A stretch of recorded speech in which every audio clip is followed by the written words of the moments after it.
welcome to Recollections May Vary, a royal recap. I'm Kinsey Schofield here with Kevin O'Sullivan. You watch us together on the political asylum with Kevin O'Sullivan. Double the trouble, double the fun. Kev, you sent me a great story this morning. Vanity Fair's Tina Brown kind of going off on Harry and Meghan. I want just your general reaction to it, but then do you mind if I read you some portions and then get your reaction to specific quotes? Yeah, why don't you do that? I have a lot of feelings about this story. Well, you read some of the quotes. They're great. Perfect. All right. So famed former Vanity Fair and New Yorker editor Tina Brown is making her own headlines this week by saying Meghan Markle's ideas are total crap and calling Prince Harry naive. Brown, also a royal biographer and author of the Palace Papers, previously said that Princess Diana would have been very protective of Harry and anxious about the direction he and Meghan have taken. This is an educated observation, as Tina was friends with Princess Diana. In fact, Brown and Diana had lunch together in New York in July of 1997, just a month before Diana's death. And Brown insists that Diana was never anti-monarchy and that the princess would not have been a fan of Meghan Markle. Now, Kevin, I haven't jumped into the quotes yet, but do you agree with Tina Brown that Diana would have not been a fan of Meghan Markle? 100%, because Meghan Markle is bad for Diana's son. Diana wasn't intellectually brilliant, but she was emotionally brilliant. She would have known that this relationship that he finds himself in is not good for him. It's quite clear. And Tina Brown's comments, I hate to admit this, because I think I'm the master of brilliant phrases, but she has absolutely nailed it, summed up exactly what's wrong with Meghan. And you know what I've been saying? Meghan's no genius. Everybody sort of says, oh, Meghan's the clever one in the relationship. Well, that's not saying much, because Harry isn't exactly Albert Einstein, is he? I think Meghan isn't very bright. She's just a bit brighter than Harry, and she is leading them both down a disastrous path. Do you want to get to some of Tina Brown's quotes? Yeah, I mean, and you're right, because she also says that Diana would have been thrilled for Harry, that he was happy, but would have felt like Meghan was steering Harry in the wrong direction, a direction that was not good for him. And we should say that she's promoting her new Substack, Fresh Hell. Otherwise, we wouldn't have got these brilliant comments for her. But she said, of Prince Harry's exile in England, they're going to constantly make a career out of trashing Harry. Yeah. But actually, the thing about Harry is he's very good at being Prince Harry. And that's the tragedy of all of this, is that he is the most talented member of the royal family, without a doubt, in terms of being a prince, which is all he does know how to do. Something else you've said. He's really sort of flawless at it. So your reaction to the fact that he's the most talented royal, some might argue Princess Anne is. I mean, she's the only one that actually clocks in. Well, I'll tell you what, while he was a frontline royal, while he was the Prince Harry that we used to know and love, what he was good at, like his mum, he was excellent at connecting with people. So when he went on a royal visit, a royal trip, an appearance, he really would take the time to talk to people and laugh. And, there was nothing formal about him. Or there is nothing formal about him, and that was his skill. So, in a way, I mean, he was very good at that. To say he was the most brilliant royal is not true. I mean, if you want to do an intellectual league table of the members of the British royal family, and none of them are geniuses, trust me, William is the cleverest. And I think Princess Anne's pretty smart. Charles likes to think he's very clever, but he isn't particularly. I mean, they never were an intellectually gifted family. But then you have but some of them, like the Queen, when I say she wasn't intellectual, but she was very intelligent. She completely understood what her role was. She completely understood what the royal family was. And she conducted her reign impeccably because she understood those things. And she had a wisdom about her. She knew so many prime ministers, going back to Winston Churchill, for God's sake, to just after the Second World War. And once a week in Britain, the Prime Minister meets the sovereign. So she knew so many prime ministers, and every single one of them, particularly latterly towards the end of her reign, would ask for her advice.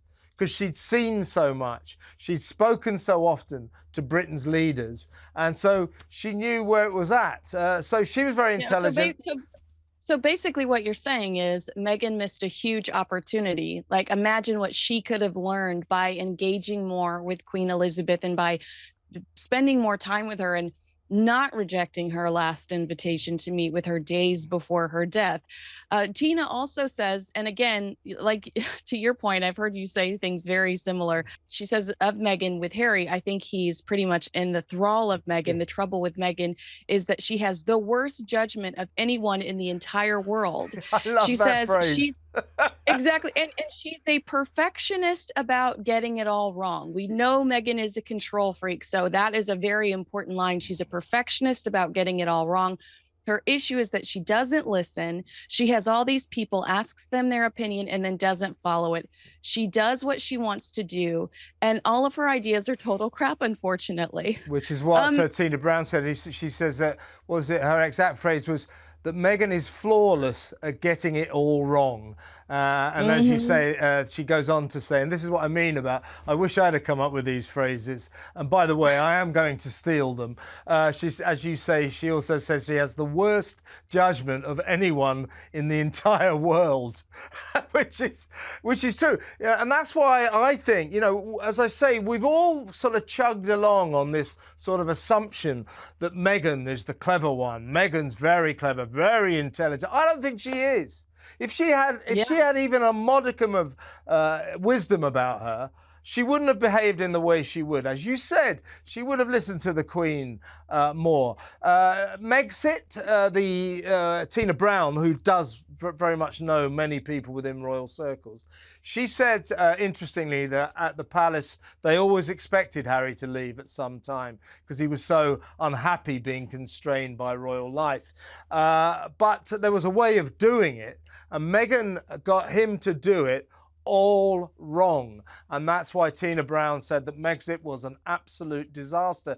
So she also says that Harry has been led along like a child. And that is about the size of it, that he's like a lapdog. What next? What should we do now? Oh, yes, Meghan, let's, you know, and so on and so forth. But she also says he's really unschooled in the ways of the world. So what is the alternative? If you're unschooled in the ways of the world, I mean, she talks about how this man's never booked a table at a restaurant before.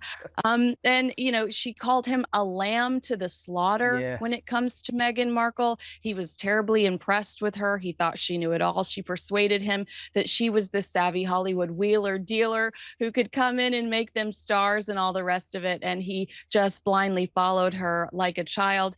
Just to end these quotes, she said about their future, and this is a conversation you and I had recently, like, where do they go from here? I mean, we're at a loss. She says, unfortunately, Meghan's made every mistake in the book, and she's kind of run out of road. I don't know where Meghan goes. Harry could still, as I say, make a comeback. He'll always be Prince Harry. He'll always be the grandson of the Queen and the son of Diana. I think you kind of have mixed feelings about that. I think you've told me, I don't know if I could take him back here. What is your opinion today on that? Well, I mean, you know, frankly, you know, like many Brits, I'm not going to forgive him for his behaviour, even if, you know, he's a 40-year-old man.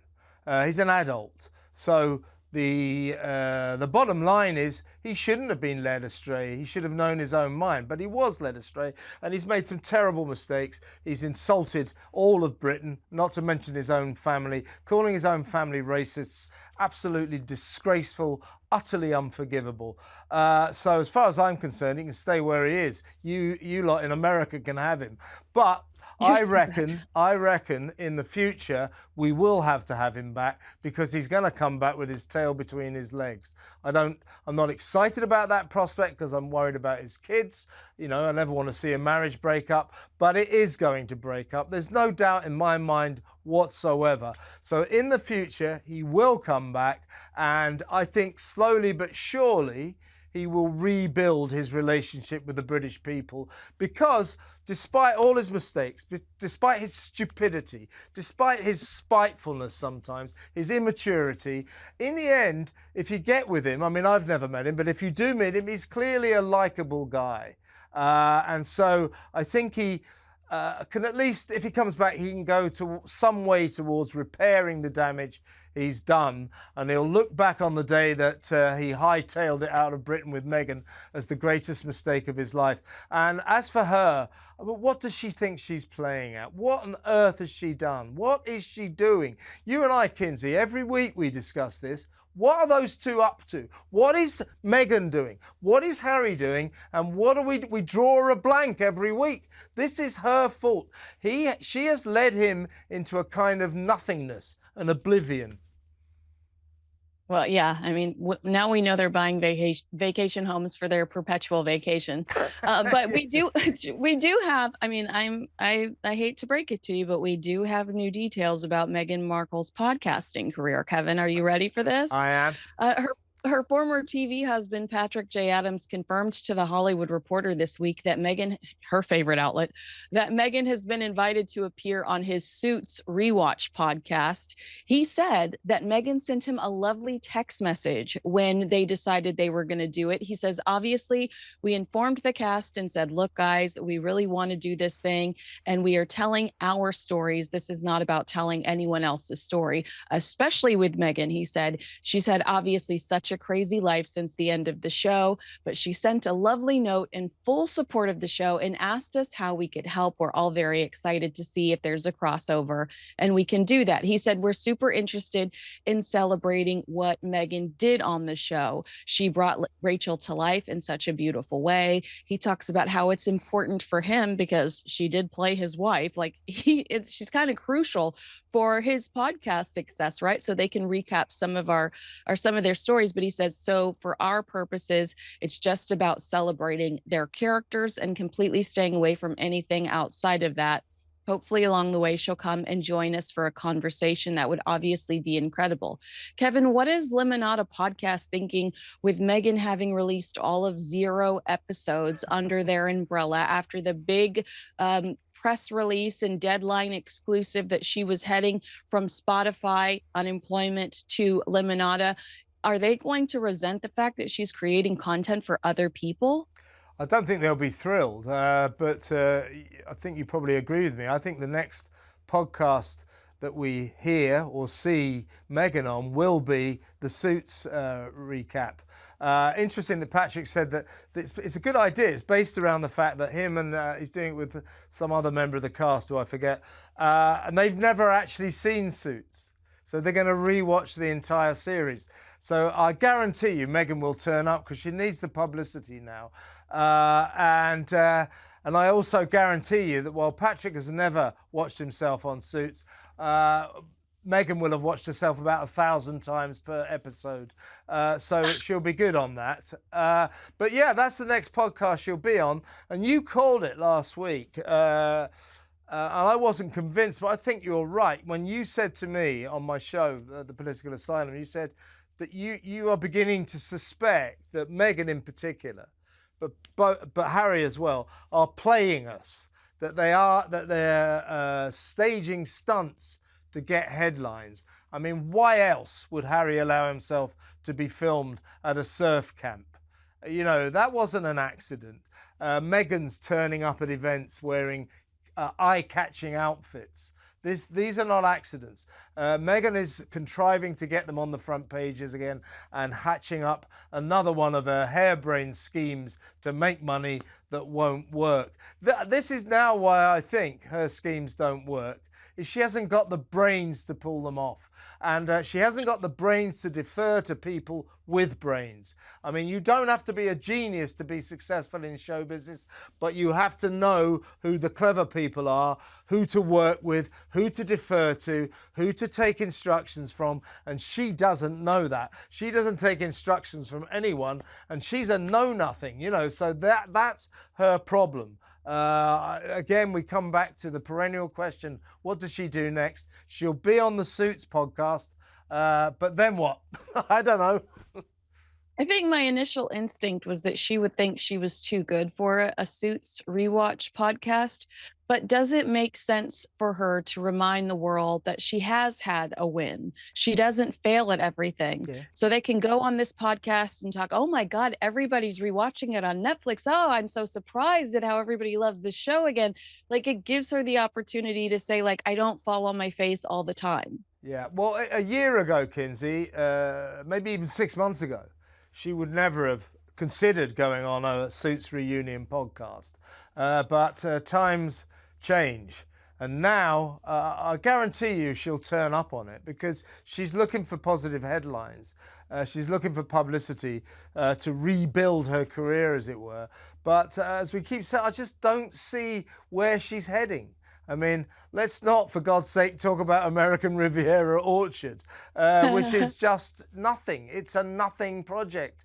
She's got a cooking show. Netflix can't even be bothered to schedule it. They're so unexcited. So where is she heading? But the one thing she vaguely knows, because, in the end, what she is she's a AN other two-bit Hollywood actress doing reasonably well. Now, those people, you know a million of them, I know a million of them.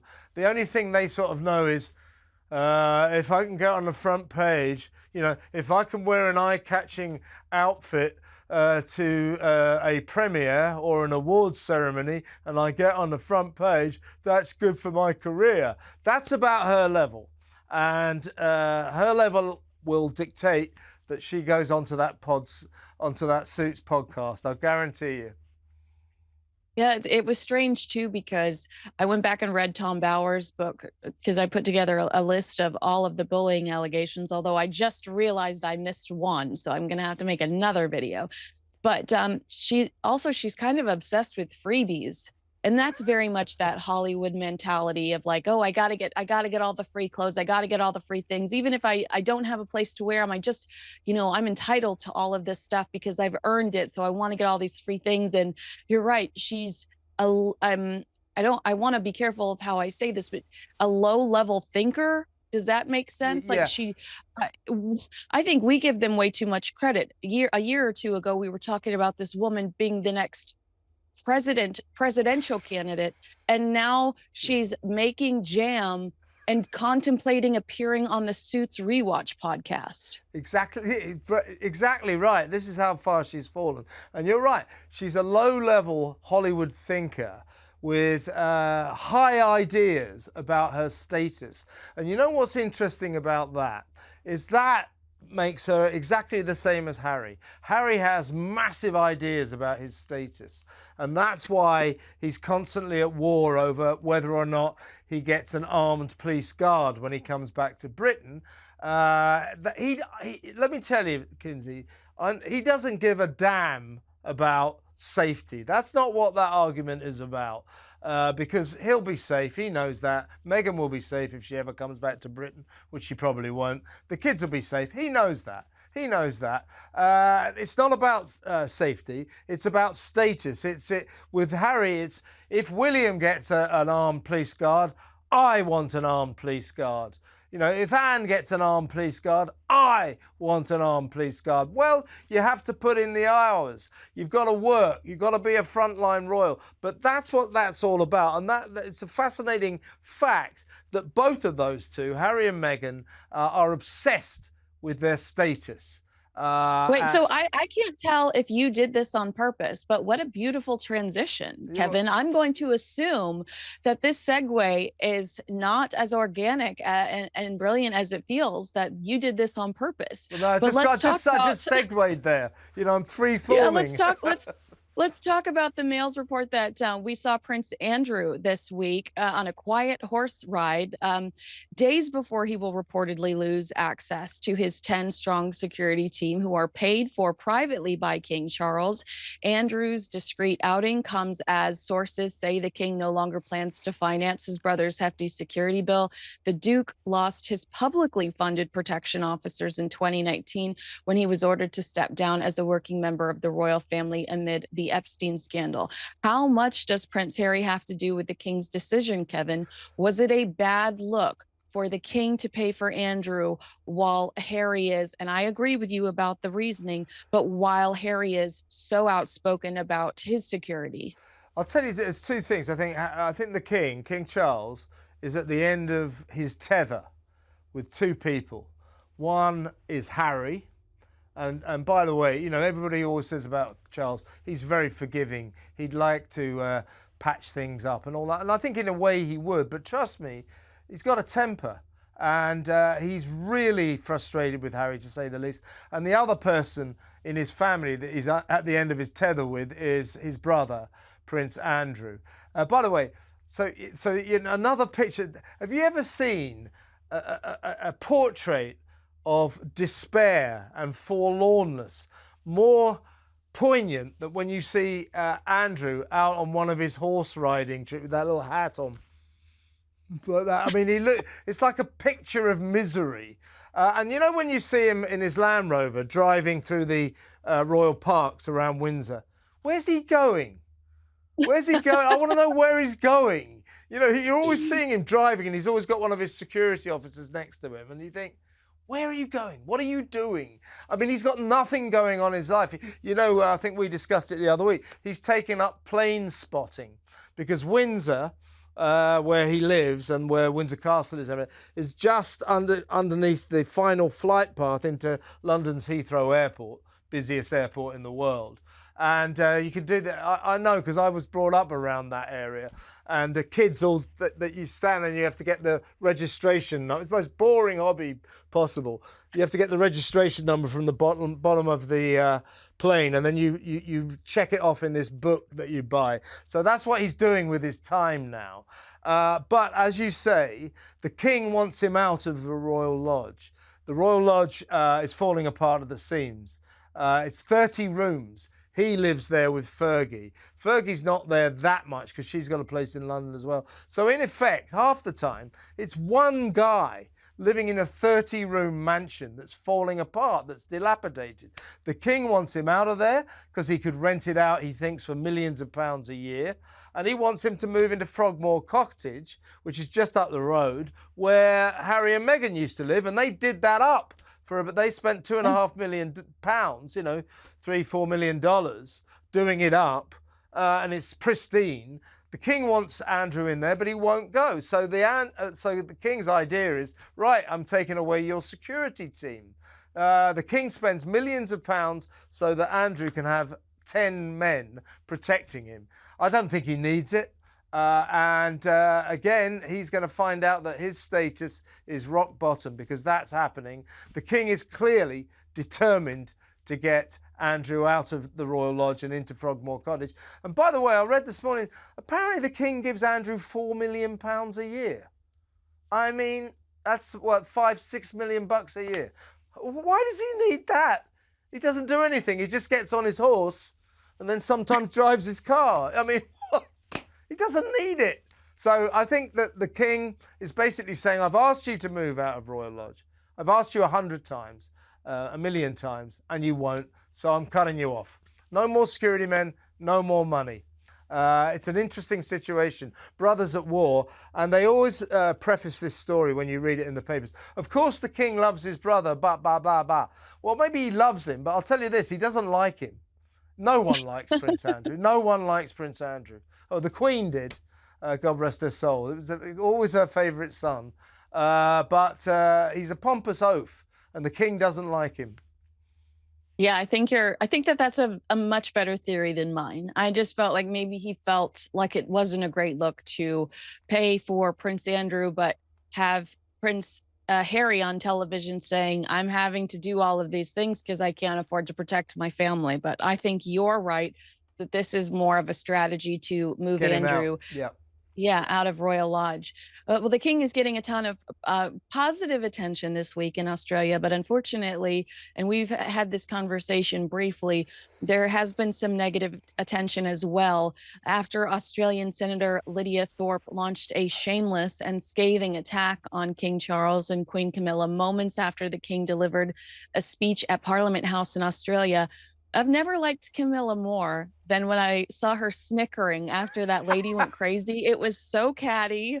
It was it was just so like you whatever. And I really I loved her reaction to it. Obviously, we'll go over some of the things she said, even though I love it.